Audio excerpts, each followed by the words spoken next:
We're pleased to be joined by Sarah Keh, Director of Corporate Giving at Prudential Financial. Good to see you.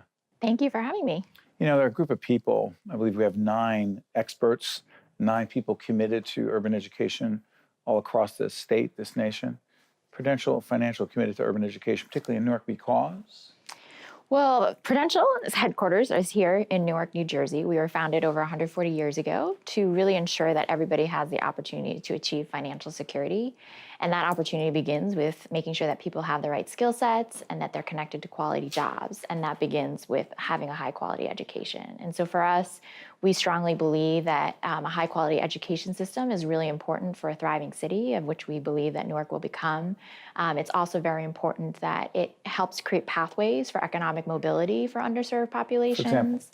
For example, a high quality education can set them on the right pathway to get into a really good college or a really good career, whichever they choose to do, if they have the right fundamental basic skill sets that they learned in the K through 12 education. And it's inextricably tied to making sure that this nation has a skilled workforce. So at the core of it, we are a business and we want to make sure that we have the future workforce here in our headquarters cities of Newark, but also for these young residents to be able to go out wherever they want to go to in whatever location. So let me ask you something. What do you think some of the most significant challenges that urban students face really are? There's so many different challenges, like you mentioned, in terms of what urban students face. Here in Newark, you know, people live in different neighborhoods where their income level is very different, in addition to the types of resources and support. So even though it's so important that within the school building that there's good teachers, good principals, good curriculum, good community resources like arts education and sports, but at the same time, so much of what impacts a student is also outside of the school building. So what's happening at home, if they have food on their table, if they have safe passageways to the school building, do they have a good support network, whether it be their friends or their teachers or peers? And so there's so many different types of challenges that urban communities face because oftentimes many students are in a one-family home or they don't have their parents at home. They don't have the support system to help them with their homework. You know, I think in this day and age, especially in urban communities, we task our teachers and principals with a lot of responsibility of being the parent, the teacher, the friend, the supporter. Is it different? Excuse me for interrupting. You know, we're only a few miles away. We're taping in Newark, New Jersey. And I don't want to point out any other communities, but say it's Short Hills, a particularly wealthy suburban community. Do you think we ask more of principals, teachers, educational administrators, people who deal directly with urban students, whether it's Newark, Jersey City, Camden, et cetera? Do you think we ask more of them than we ask of others? It's not that we personally ask more of them. It's more expected. It's not, and again, it's not the expectations, but the teachers and the principals, they actually do more than the teachers and the principals in some of the suburban areas, just simply because of the nature of the community of where these students are coming from. The needs are greater. The needs are so much greater. Like I said, especially if they have only one family member at home who's working a day job and a night job, they don't have that support system to help with their homework. I mean, even in my friends that live in suburban communities, and they're trying to make that decision as to whether or not to send their child to a public school or private school, I always tell them the biggest difference is the resources that are at home. That makes a difference. Every public school teacher does their best, whether they're in the urban education or in the suburban area, but then there's so much more that the child faces in terms of challenges that can be help addressed at the home.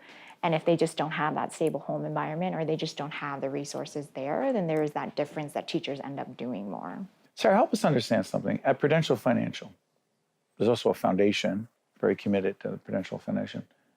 Give me a couple of examples of exactly what Prudential is doing to help Newark school children in Newark schools. I can give you a couple of different ways. The ones that jump out, by the way, go on their website. We'll put it up to find out more. Go ahead. Thank you for that pitch. We have a lot of investments that we've made financially. We support every superintendent that has come in to help run this school district. We've worked with the parents. For example, we support an organization, the Newark Trust for Education, that's really based on community members getting their input and really helping to understand what it means for the city to return local control. At the same time, we've made impact investments in creating cohesive communities, whether it be around charter school financing, Teachers Village. We were one of the leaders in that in providing financial investments. We invested over $65 million in that, but also really thought leadership in partnering with Ron Bates Group and then the architect. The developer. And just thinking about this concept of what does it mean to build this corridor where there are schools, there's teacher housing that's subsidized, and that there's retail space available. And so they don't necessarily feel like they are lacking in the resources and support. So we have a health clinic that's available there. We have a daycare center as well too. And so it's really making sure that the teachers feel like they have the resources to be successful. Do you think most Americans who do not live in urban areas understand the challenges that teachers as well as students and administrators in urban areas like Newark face? And does that matter? I think there are differences of opinions. I think some people who may either have grown up in the urban area or have work experience or personal experience in urban areas are a little bit more familiar with the challenges. Sure. I would say broadly, though, probably people misunderstand the challenges that students face in urban communities. Hey, why can't they get their test scores up? Exactly. Or why can't they finish their homework? Or what's going on with the teachers? My kid does. Exactly. And it's really about... I don't mean that because ours don't very often, but right? Yes. And it's about the support systems that are really necessary for a student to be successful. And that support system is it's like a whole orchestra. You need every single player to be there, and it has to take everything from the teacher, the principal, the coaches if they're part of sports teams, the after-school communicators. The corporate community. The corporate community, public agencies, the city office, all of these individuals.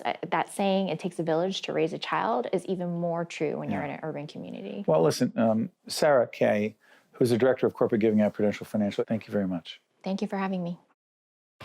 I think at NJIT, there are a lot of smart students. I came to NJIT for mechanical engineering because within state, it's one of probably the top 3 schools for engineering.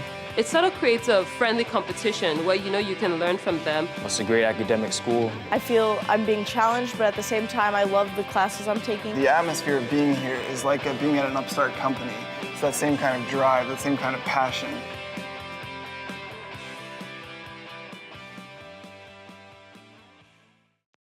Also brought to you by RWJ Barnabas Health and by the Turl Fund, supporting right from the start NJ.